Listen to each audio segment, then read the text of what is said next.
So, today I am going to tell you how fasting is related to our powerful brain or efficient brain.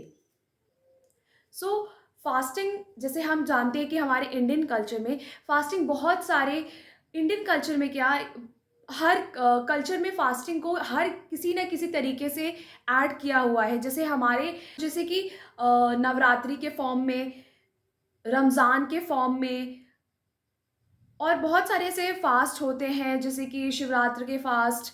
बहुत सारे ऐसे छोटे छोटे festivals के fast होते हैं जो हमारे कल्चर्स में पहले से ही एंशियंट टाइम से ही वो इंक्लूड किया गया हुआ है।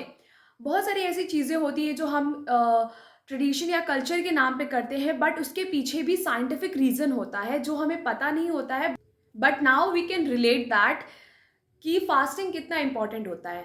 तो फास्टिंग पीरियड में एक्चुअली होता क्या है, हमारी बॉडी क्या करती है, जो स्टोर्ड फैट है, adipose tissues, adipose cells, fat cells का जो स्टोर्ड फैट है वो यूज़ करती है in a form of energy. So fasting is beneficial for us in various ways, like including weight loss, improved blood sugar control, reduce inflammation, and also enhance our health, and also protect us from various neurodegenerative disorders, delay aging, and also boost metabolism. And as I told, it is good for our brain function or our mental health also. It also increase growth hormone in our body. So few people take growth hormone in an injected form. We can make that hormone in our body by its own function by keeping fasting. Destroyed proteins और microbes हैं वो हमारे body में present sugar के साथ combine होके जो हमारे बॉडी में फंक्शनल प्रोटीन्स हैं उनके फंक्शन को डिस्ट्रॉय करते हैं। सो फास्टिंग के थ्रू हम इन जो डिस्ट्रॉयड प्रोटीन्स और माइक्रोब्स हैं उनको रिसाइकल कर सकते हैं by the process of autophagy.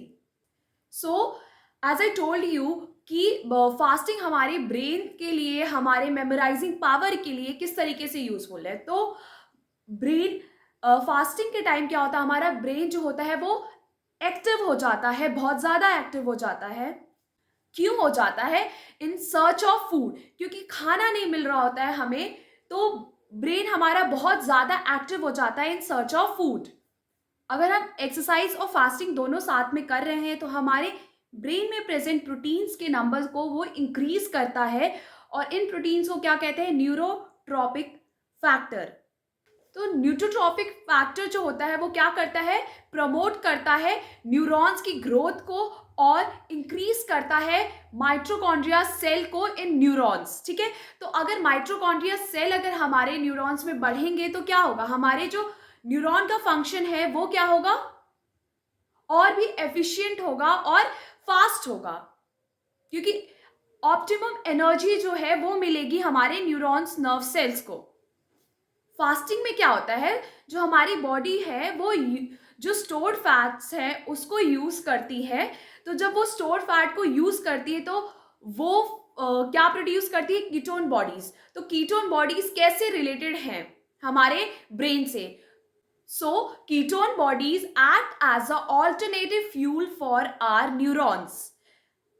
So, ऐसे फास्टिंग जो है हमारे ब्रेन के फंक्शन से, हमारे मेंटल हेल्थ से, हमारे ब्रेन की एफिशिएंसी, मेमोराइजिंग पावर से रिलेटेड है। So fasting also play a important role in learning skill, memorising skill, and also good for our mental health. So we can plan to keep fasting at least twice or thrice in a month.